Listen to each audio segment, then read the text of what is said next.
Ok, salut à tous, c'est Nusuke et on se retrouve avec du coup le let's play qui va remplacer Dragon Quest 8. Alors j'avoue que j'ai beaucoup hésité à le faire, ce jeu. Donc on est sur Final Fantasy 2. Alors, je vais vous expliquer un peu mes choix et pourquoi on fait comme ça. Donc Final Fantasy 2 c'est un FF, alors déjà faut savoir c'est un FF avec lequel j'ai un lien particulier, enfin j'ai une relation un peu particulière, c'est-à-dire que j'ai joué à ce jeu pour la première fois, c'était sur la version PSP justement, sur lequel on est là. J'ai joué à ce jeu la première fois sur la version PSP, c'était en quoi, je sais même plus, en 2009, quelque chose comme ça, 2009-2010. C'était la première fois que j'ai joué à ce jeu, et à l'époque j'avais absolument détesté le jeu. J'avais absolument détesté le jeu. Je crois pour vous dire que j'avais juste à faire le premier boss et j'avais lâché l'affaire. Voilà, ça c'était pour vous donner une idée. C'est pour vous donner une idée. Et en fait, ce jeu, après, je ne l'ai plus retouché, après 2010, jusqu'à sa version Pixel Remaster, qui est ressortie il y a 3 ans, mais que j'ai eu, moi, en début d'année, pour vous donner une idée, là où je recorde ça, on est le 25 octobre 2024. J'ai joué à la version Pixel Remaster, en début d'année, et bah, je sais pas, il y a eu un déclic, si vous voulez. C'est pas devenu mon FF préféré ou quoi que ce soit, hein, bien sûr que non. C'est pas devenu mon FF préféré, mais en jouant à la version Pixel Remaster, j'ai plus apprécié le jeu, on va dire. On va dire que c'est plus un FF que je déteste, c'est plus un jeu que je déteste, c'est même un jeu plutôt sympathique, même s'il y a beaucoup de défauts, sur lequel on reviendra. Et bah, après, ceux qui ont suivi ma chaîne savent que j'ai fait une vidéo du Pixel Remaster où j'avais utilisé les boosts de cette version qui te permet de désactiver toute l'XP. Et donc en désactivant toute l'XP, j'ai fait tout le jeu comme ça. Et c'était fun. Franchement, c'était fun à faire. C'était plus fun que je m'y attendais. À la base, j'avais vraiment juste fait par curiosité. Et ça a été une run assez fun à faire en fait. Maintenant... pourquoi on est sur la version PSP et non la version Pixel Remaster, me direz-vous? Alors en fait il y a un petit souci avec la version Pixel Remaster et on va parler des différentes versions du jeu. La version NES est truffée de bugs. Elle est truffée de bugs, hein, c'est pas injouable, mais disons qu'elle est truffée de bugs et elle est complètement mal équilibrée, et donc demande de faire plus de grind habituellement et d'utiliser un bug, honnêtement, pour pouvoir avancer. C'est pas injouable, mais disons que c'est pas la meilleure version, quoi. La version PS1 est, je pense, si vous voulez une version la plus proche possible de l'original, la version PS1 est le mieux. Même s'il y a toujours quelques défauts d'équilibrage qui demeurent. Et en fait, après on a eu la version GBA, la version Game Boy Advance, qui a été la première version en français. Qui a rééquilibré le jeu, qui a mis les premiers rééquilibrages du jeu, et qui a ajouté du nouveau contenu, nouveaux donjons, etc. Notamment un nouveau scénario. Ensuite, on a eu cette version PSP. Version PSP, que je vais revenir plus tard. Voilà. Et récemment, du coup, on a eu le Pixel Remaster. Le Pixel Remaster qui est la version que je recommande pour quelqu'un qui veut jouer à ce jeu pour la première fois. Parce que c'est la version la plus équilibrée. Il y a les meilleures qualités de jeu, et si le gameplay vous fait vraiment chier, vous pouvez juste mettre les boosts pour multiplier par 4 le gain d'expérience. Et c'est carrément meilleur à jouer pour un casual. Maintenant, pourquoi je suis sur la version PSP? Alors, la version PSP est en anglais, elle n'est pas en français. Mais c'est pas grave, parce que c'est pas un gameplay, c'est pas un let's play narratif que je veux faire. Je veux faire vraiment un let's play où on va surtout se concentrer sur le gameplay. Bien évidemment, je présenterai un peu le scénario au fur et à mesure pour ceux que ça intéresse, mais ça va pas être le centre de ce let's play. Voilà. Qu'on soit clair, ça ne va pas être le centre de ce let's play. Du coup, pourquoi je fais cette version? Je fais cette version parce que c'est celle qui a le plus de contenu. Elle a le contenu de la version GBA, et elle a un contenu supplémentaire en plus. Et aussi, donc je vais faire une run un peu spéciale, parce que pour ceux qui connaissent, il y a un site qui s'appelle Retro Achievement. Voilà. sur lequel je me suis mis en début d'année grâce à un autre youtubeur français qui, s'il voit cette vidéo, se reconnaîtra. Et faut savoir que j'ai déjà fait des rétro achievements de mon côté en off, hein. J'ai pas voulu faire de let's play dessus jusqu'à maintenant. J'ai notamment fait le rétro achievement sur FF8, mais je pense pas que ça vaudrait le coup de le montrer en let's play. Un peu sur Valkyrie Profile et sur Medieval, voilà, et un peu Ninja Gaiden. Ninja Gaiden, j'ai pas fini tout. Et en fait, je regardais le set d'achievement de ce FF2, j'ai commencé à le faire un peu, et je me suis dit, bah, le set est cool en fait. Parce que le set d'achievement de ce FF2 sur PSP, vraiment nous fait faire tout le jeu à 100%. Vraiment à 100%, le plus possible, quoi. On va vraiment devoir tout faire. Et je me suis dit, bah, vas-y, c'est cool. Le jeu et du coup, vraiment réel achievement sur Steam, par exemple, ça nous propose de reset toute notre progression. Donc j'ai reset toute ma progression des achievements. Et bah du coup, je vous propose, on va faire le 100% rétro achievement sur la version PSP en ce let's play. Voilà, ce sera surtout ça. Donc on va vraiment se concentrer sur le gameplay. Et au passage, je découvrirai pour ma part le scénario acheté de la version GBA que je n'ai pas fait. Voilà. Alors, il y a des trophées qui sont manquables, évidemment. Mais ça, on y reviendra dessus en temps voulu. Faut savoir aussi que je mets la version hardcore de Retro Achievement, donc c'est-à-dire juste... La seule différence, c'est que j'ai pas le droit d'utiliser save state, mais je peux toujours utiliser le fast forward, ce qui va nous aider pour certains trucs quand même. Et voilà. Et écoutez, sur ce, je vous propose, on va commencer. On va jouer en anglais évidemment, hein, parce que je vais pas jouer en japonais, parce que je comprends rien au japonais, hein, vous m'excuserez. Voilà. Donc, on a nos 4 Gugus. Alors, au passage, j'ai laissé la cinématique d'intro de la version PSP, qui est la cinématique d'intro de la version PS1. Alors, elle est très belle, surtout si tu prends en compte que c'est une cinématique PS1. Elle est belle. Le problème, le seul truc que je trouve bizarre avec cette cinématique, c'est qu'au niveau du chara design, les 4 personnages principaux n'ont rien à voir avec ce à quoi ils ressemblent dans le jeu. Et ce, dans toutes les versions. Alors, donc on a nos 4 persos principaux, donc Firion, Maria, Guy et Léon. Et on va renommer Firion... non, c'est pas ce que je voulais faire. Comment t'effaces déjà? Ah. Voilà. Hop, on va renommer Firion avec le pseudo. Comme ça, ce sera fait. Donc, End. Et du coup, bah, on va commencer la partie. Alors, je vous laisse un peu la cinématique d'intro. En gros, le scénario, c'est que, voilà, on avait un village paisible, puis un jour, le méchant Empire a attaqué le village. Voilà. Il a complètement brûlé, donc là, voilà, on a le méchant principal, l'empereur. Et on incarne 4 orphelins dont la ville a été détruite par l'Empire. L'Empire de Palamessia, voilà. D'ailleurs, ça c'est tout de suite un point quand même que je vais dire tout de suite. Même quand j'aimais pas ce jeu à l'époque, hein, le scénario, quand tu prends en compte que c'est un jeu de NES, il était pas mal en vrai. Pour un jeu NES. Bien sûr, pour maintenant c'est basique. Mais pour un jeu NES, c'était pas mal. Voilà, et donc on nous dit que l'Empire a attaqué l'Empire de... Enfin, le royaume de Finn, où il y avait les rebelles. Et les rebelles ont dû s'enfuir. Voilà, c'est ce qu'on voit là.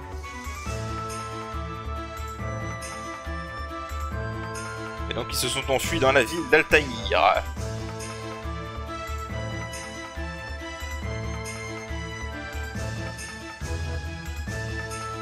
Et en parallèle, bah, y a nos 4 personnages principaux qui sont en train de fuir.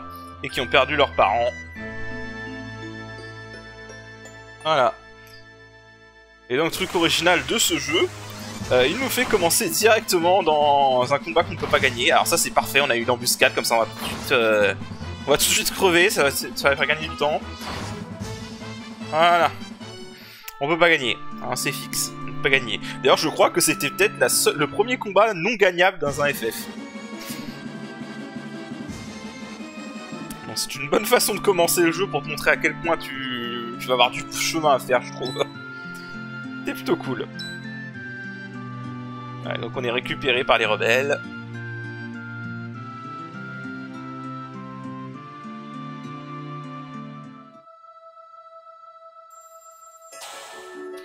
Et on se fait soigner.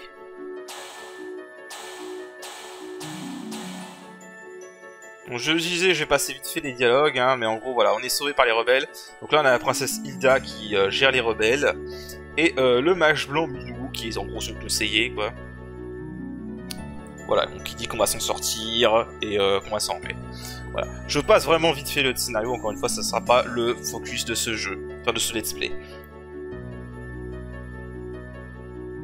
Et donc on se réveille avec notre personnage Firion, ou Nosu comme je l'ai appelé là, mais voilà.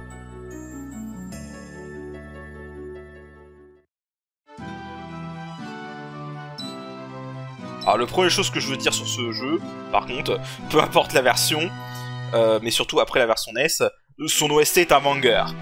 Son OST est un banger, vraiment.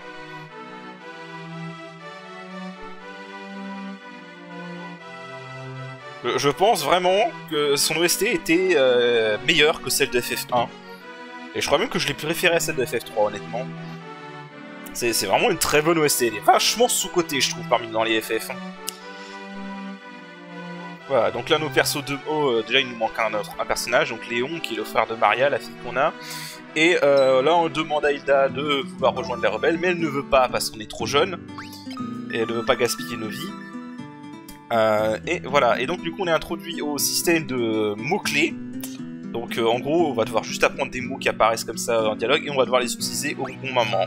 Voilà, là si vous demandez le White Rose à Hilda, elle vous dit voilà, c'est un signe du royaume de Finn, ça représente notre espoir qu'un futur où la force et la beauté fleurira. Voilà.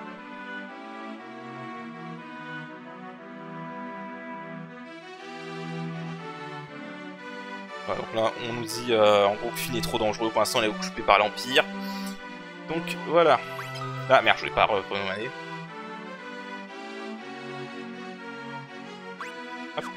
Voilà. Donc du coup, notre premier achievement du rétro achievement, hein, donc apprendre le mot de passe des de la rébellion, bon, ça c'est facile, hein, c'est gratuit celui-là. On peut parler à Minou. Vous ne parlez pas de temps d'utiliser le mot de passe. Voilà, en gros il nous explique comment ça... En fait il nous fait un tuto, simplement. Ok.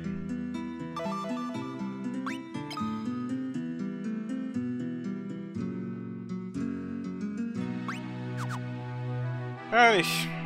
Alors, déjà, oui, on va modifier quelques trucs. Fonction dash par défaut, je comprends pas pourquoi les portes de base par défaut. Ça, on va le mettre en mémoire, et ça, on va le mettre en fast. Voilà. Et c'est tout, pour l'instant. Autre chose, on va mettre Maria en ligne avant. Je vais expliquer un peu ce que c'est que la ligne avant et la ligne arrière, en temps voulu. Et voilà. Alors, si vous voulez un peu des tutos sur les systèmes de jeu, vous pouvez retourner dans cette salle. Et voilà, vous avez tous ces vieux qui vous donnent des infos sur le gameplay. Mais ça, on va en reparler en temps voulu. Alors, première chose à faire, on a un coffre ici. Évidemment, on va avoir des achievements pour récupérer tous les coffres. Allez, ils sont répartis par ces différentes sections. Donc là, je crois que c'était un Altaïr et Flynn. On va aussi avoir un achievement pour explorer tous les lieux disponibles de la map. Et voilà. Donc là, on rencontre au passage ce type. Voilà, donc Gordon, un prince de Kashwan qui a fui et qui du coup s'en veut parce qu'il a été lâche. Ça, on n'en reparlera pas. Normalement, si tout se passe bien, on n'en reparlera jamais, ce truc-là. Alors, on va parler un peu de comment marche le gameplay de ce jeu, parce que c'est le point où les gens ont le plus de mal avec ce jeu, moi y compris la première fois que j'ai joué à ce jeu. En gros, je vais vous montrer un peu le statut. Alors, comment ça se passe ? Donc, comme vous le voyez là, on a différentes catégories d'armes, donc 8. On a les poings, le couteau, l'épée, le bâton, la hache, la lance, l'arc et le bouclier. Alors, comment ça marche? Pour s'en monter en niveau dans ces catégories, il faut évidemment se battre avec l'arme en question. Jusque là, pas de problème. Pour monter en niveau, il va falloir attaquer avec l'arme en question, en combat. Voilà, ça, on en montrera comment ça se passe. Les stats, en fait, c'est pareil. Donc, on a la force, l'esprit, l'intelligence, la vitalité, l'agilité et la magie. Alors, donc, je pense que j'ai pas besoin de vous expliquer à quoi correspond la force. Voilà, ni la vitalité, l'agilité et la magie. L'esprit, l'intelligence, c'est un peu plus particulier dans ce jeu-là. L'esprit, dans ce jeu-là, détermine la puissance des magies blanches. Et l'intelligence, la puissance des magies noires. Voilà. C'est des stats classiques. Voilà. La stat la plus importante de ce jeu, et ça le jeu vous le dit pas, mais il faut le savoir, que ça change tout de le savoir. La stat la plus importante de ce jeu, c'est l'esquive, l'évasion. Là vous voyez qu'elle est à 1,14%. Il y a une chose déjà à savoir, ce jeu en fait est contre-intuitif. Ça c'est un vrai problème du jeu. Que si j'enlève mon armure là, elle passe à 20%. Je vais vous la faire simple, dans ce jeu, équiper les armures, c'est de la merde. Je vous le dis clairement, vous êtes mieux d'être à poil. Vous êtes mieux d'être à poil. L'esquive est importante à ce point. Et on va tout enlever. On va rester à main nue. Première chose qu'on va aller faire, c'est qu'on va s'acheter des boucliers. Parce que par contre, les boucliers, eux, boostent l'esquive. Et donc, vont être très importants. J'en achète 5 pour plus tard, mais pour l'instant, on va juste mettre... Non, pas un arc. On va juste mettre un bouclier et une main nue pour nos 3 persos. Et on va jouer comme ça pour l'instant. Voilà. Alors, pourquoi je vous dis que l'esquive est la stat la plus importante? Tout simplement parce que esquiver, contrairement à la défense, ça nullifie les dégâts, ça ne fait pas que les réduire. Voilà. Et aussi, le truc que le jeu ne vous dit jamais, c'est que le pourcentage d'esquive détermine l'ordre des tours. Et ça, c'est très important. C'est une info cruciale. Donc voilà, là, on a du coup nos boucliers. Je crois que je peux me prendre un sort de magie blanche au passage, qui servira plutôt pour soigner hors combat. Voilà, on va prendre un Curtom. On va l'apprendre à Firion. D'ailleurs, en vrai, comme je vous le dis, hein, vraiment, les armures dans ce jeu, c'est de la merde. Donc, les gardez pas. Les gardez pas. On va garder l'arc, parce qu'il va falloir qu'on entraîne l'arc pour un achievement. Mais sinon, voilà. D'ailleurs, je vais m'acheter carrément un deuxième tome de cure, comme ça j'aurai 2 soigneurs hors combat. Hop. Et c'est un des sorts les plus faciles à monter, en plus de cure. Donc voilà. Donc l'esquive est très importante. Et vous voyez d'ailleurs que si je mets 2 boucliers, ça augmente l'esquive. Voilà. Du coup, on va pouvoir sortir. Alors, on va pouvoir faire une sauvegarde. Un truc qui est bien dans ce jeu, c'est qu'on peut sauvegarder n'importe où. Voilà, donc j'ai déjà d'autres sauvegardes parce que j'avais été assez loin. On va pas faire de grind. Parce que ça, c'est une connerie mensongère de pas mal de joueurs. En fait, dans ce jeu, tu n'as pas besoin de grinder. Si tu te débrouilles bien, tu n'as pas besoin de grinder plus que ça. Voilà. Donc là, on va tranquillement faire notre chemin sur Verfiline. On va avoir des combats aléatoires sur le chemin. On va tout simplement attaquer. Ah, évidemment, on va devoir compléter le bestiaire. Alors, ces abeilles sont chiantes au début du jeu parce qu'elles peuvent nous empoisonner. Sachant qu'il y a 2 types de poisons dans ce jeu. Il y a un poison qui ne dure qu'en combat et un poison qui persiste après le combat. Voilà, donc déjà on peut commencer à avoir des augmentations de stats, et pour le coup ça c'est vraiment de la chance, parce que la force, là, Guy avait une chance sur 46 de monter en force, hein. Donc voilà, concrètement. Et vous voyez qu'on commence déjà à gagner de l'XP dans nos statistiques. Alors je n'ai aucune explication par contre de pourquoi Maria gagnait plus d'XP que Firion et Guy. J'ai essayé de comprendre un peu comment marche le système d'XP, mais j'avoue que je ne comprends pas extrêmement bien comment il fonctionne. Juste les bases. C'est juste qu'au début, on n'a pas besoin de se merder à attaquer plus que ça, on peut juste bourrer. Hop, donc là, si vous avez besoin, il y a une ville. On va juste explorer parce que ça fait partie de l'achievement. Mais en soi, on n'a pas vraiment besoin d'y aller. Je vais faire un petit soin. Voilà.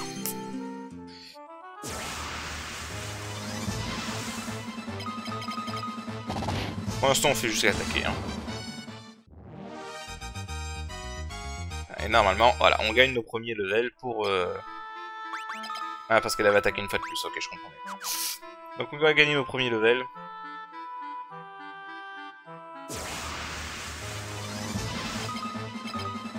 C'est quoi en fait? Défendre. Comme ça, eux, ils vont gagner en level aussi. Les premiers levels sont importants. Par contre, j'avais pas mis la... Si, bon, je savais plus vite que ça, c'est pas grave. Voilà, alors surtout, restez autour de cette cour d'eau, n'allez pas plus loin sinon vous allez tomber sur des monstres overlevel pour vous. On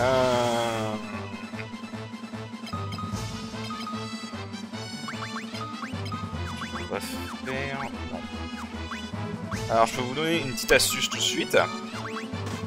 Vous pouvez mettre 2 boucliers. Voilà, utilisez cette astuce pas mal. Voilà, 2 boucliers, ça vous donne une bonne esquive. Et en fait, voilà, ça ne fait une attaque qui ne fait pas de dégâts. Mais ça compte quand même pour l'attaque. Je vais le faire genre 3 fois. Le Sikai a été empoisonné, mais c'est pas grave. Voilà, et vous pouvez... ça c'est l'astuce pour monter les armes le plus armes dans ce jeu. Hein.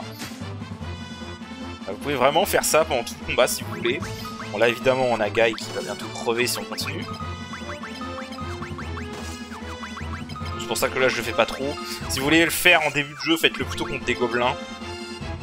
Ces espèces de plantes qu'on a vu plus tôt.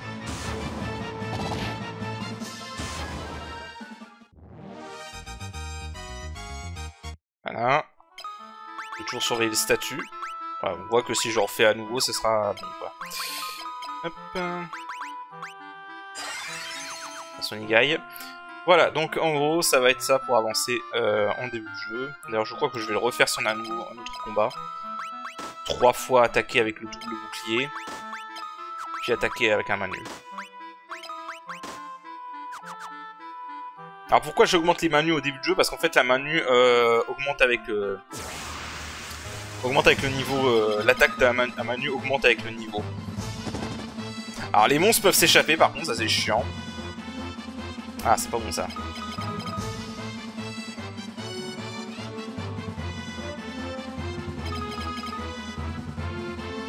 Voilà, et on va la finir. Sinon Maria va crever. Ça dit, ça lui donne une chance d'avoir de la stamina. C'est pour ça que je la soigne pas d'ailleurs. Normalement, on va l'achever. Voilà. Normalement, si j'ai bien calculé, on va être niveau 3. Voilà. Parce que du coup, je peux vous montrer... Soigner. Voilà. Je peux vous montrer là, donc avec une manu, on est à l'attaque de 14. Et vous voyez qu'aucune de nos armes de base n'a d'attaque équivalente. Et ça va ne faire qu'augmenter. Voilà. Je crois que si je me souviens bien, à main nue, si vous avez une seule... si vous avez la main principale et qui a un main nue et la main gauche qui a un bouclier, c'est le niveau x4 pour l'attaque à main nue. Niveau de la compétence à main nue. Ça bien évidemment. Donc voilà. Et donc vous pouvez voir d'ailleurs dans le statut, notre esquive a augmenté. Hein. On n'était même pas à 20% avec Guy au début. Là maintenant on est à 26, 31, 21%. L'esquive aura une autre importance dont on parlera après. Donc là nous sommes à Flynn. Voilà, donc comme j'allais dire et Firion nous dit, ne parlez surtout pas à ces gardes. Vous pouvez les battre si vous faites vraiment un gros grind de bâtard. Mais évidemment à ce stade du jeu, ils sont censés être beaucoup plus forts. Par contre, il y a toujours des ennemis. Alors du coup, je vais continuer à faire ma petite danse.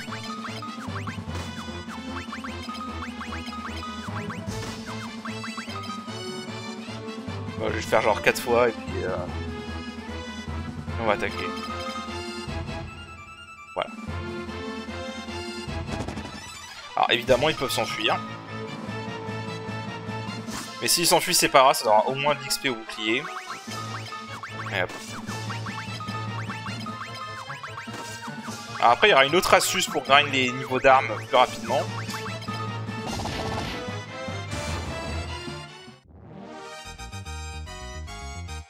Hop, on a monté en agilité avec Maria, ce qui est pas mal. Voilà, donc ça monte bien, hein. Vous voyez, on peut facilement atteindre le niveau 4 hein, en faisant ça. Et niveau 4 à ce stade du jeu, c'est déjà très très bien. En fait, vous allez voir, ce jeu est vraiment déséquilibré. Quand vous savez ce que vous faites, ce jeu est vraiment facile en fait.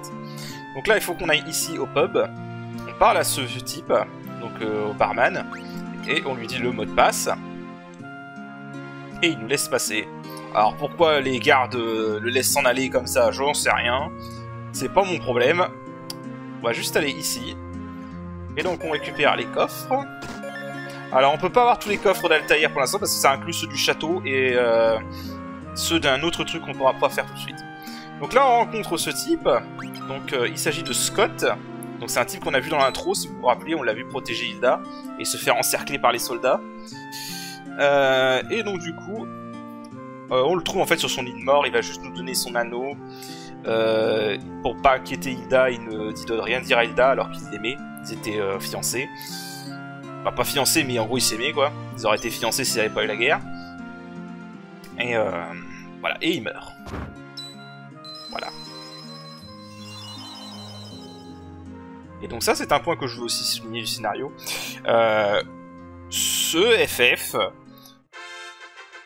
donc on tient l'anneau de Scott. Voilà.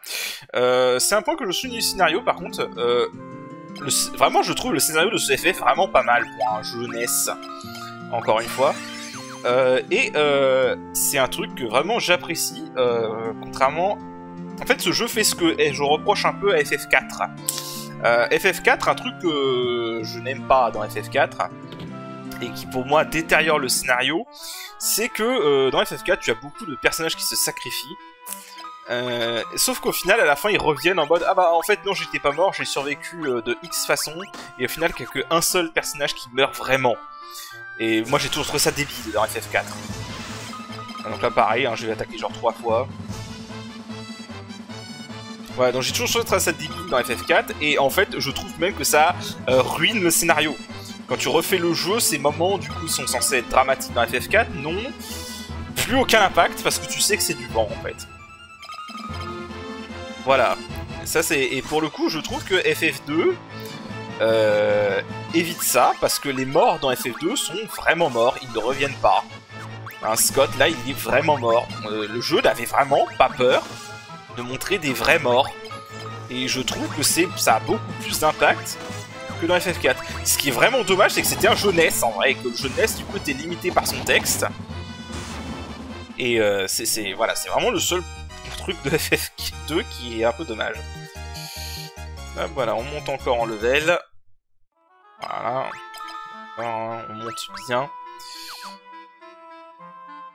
Déjà là, franchement, niveau 4 à main nue, c'est pas mal, hein. Je veux dire, on a une attaque de 17 à main nue. On a aucune arme qui arrive proche, hein.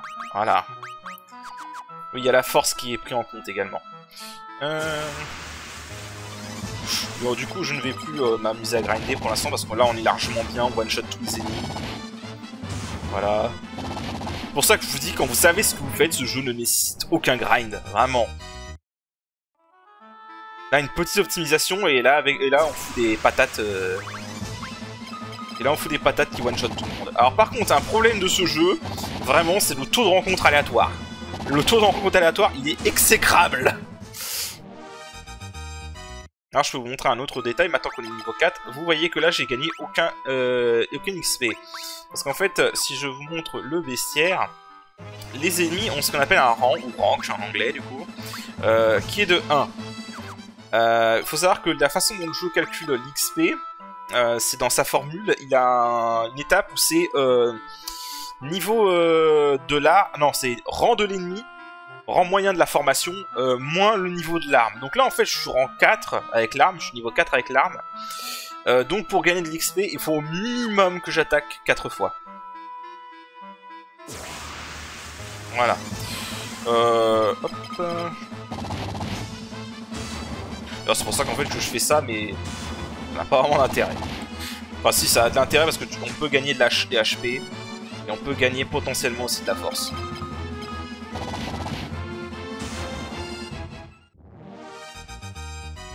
Voilà, on gagne des HP. C'est quoi? Ah, on va soigner tout le monde.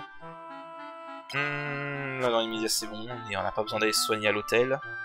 On peut aller se soigner dans l'hôtel. Il faut savoir dans ce jeu, le prix des hôtels dépend de combien d'HP de MP tu as à soigner. Donc voilà. Bah du coup je vais un peu parler de ce que l'esquive permet également. L'esquive affecte le taux de fuite. Donc plus vous avez d'esquive, plus vous avez de chances de fuir. Il y a certaines formations dans ce... Il y a beaucoup de formations même d'ailleurs dans ce jeu qui sont pas fuyables par contre. Mais voilà. Et le taux de rencontre aléatoire est tellement élevé que en vrai, c'est mieux de fuir la plupart du temps. Pour gagner du temps. Merde. Voilà. C'est mieux de fuir. Et c'est pour ça que je mets 2 boucliers en plus. Donc j'ai plus d'évasion. Donc plus de chances d'agir en premier. Et donc plus de chances de fuir. Voilà. Alors au passage là, si vous voulez, vous pouvez parler à Gordon pour un dialogue supplémentaire. Vous lui montrez l'anneau de Scott. Voilà. Et donc là, oui, parce que j'aurais oublié de dire, mais Scott dit à Gordon qu'il lui en veut pas. Voilà. Et qu'il est confiant qu'il pourra bien diriger Cashwan. Voilà. Donc c'est pour remotiver un peu Scott. Du coup, on va voir Hilda. Pareil, on va lui montrer l'anneau de Scott. Voilà, donc là on lui annonce qu'il est mort. Elle nous demande s'il a dit, voilà, que c'était quelque chose. On lui dit que non, pour respecter la volonté de Scott. Et du coup, comme on a prouvé notre valeur, elle nous autorise à garder l'anneau et elle nous permet de rejoindre la rébellion. Donc là, on apprend le mot-clé mithril parce que elle veut qu'on récupère du mithril, parce qu'apparemment l'Empire utilise des armes et armures en mithril. Voilà, et donc du coup c'était un équipement supérieur à ce qu'avait la rébellion. Et du coup elle nous demande d'aller chercher du mithril. Et pour ça nous allons avoir Minwu qui va nous rejoindre.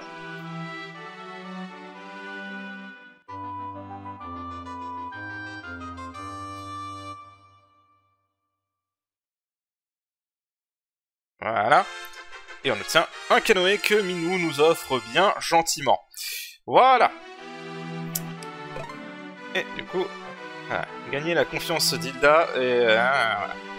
Donc, on gagne du coup un trophée pour ça, un achievement. Donc Minwu. Alors Minwu, il nous rejoint avec des bons équipements. Et à un bon niveau, hein, vous voyez qu'il a 175 HP alors que nous, on n'a même pas, on n'a même pas 100. Mais Minwu aussi, le gros truc intéressant, c'est qu'il rejoint avec tout ça. Voilà. Il a beaucoup de sorts. Voilà, il a énormément de sorts. Donc, il y en a beaucoup qui sont intéressants. Hein. Téléporte. On parlera de téléporte. Mais c'est un très bon sort. Mais voilà, du coup, Minwu nous rejoint et il n'est pas dégueu. Et comme on l'a déjà expliqué, avoir des armures dans ce jeu, mon cher Minwu, ça ne sert à rien. Donc tu dégages avec ça. Hop là. Alors, je sais plus si j'avais acheté... Non, on va lui acheter 2 boucliers.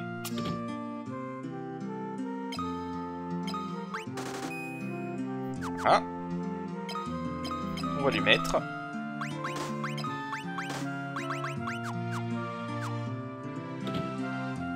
Et du coup, on va maintenant partir. Mais vu qu'on est déjà à 35 minutes de vidéo, je vous propose qu'on arrête cet épisode ici. Et voilà, sur ce, je vous dis à la prochaine, où on continuera notre jolie aventure.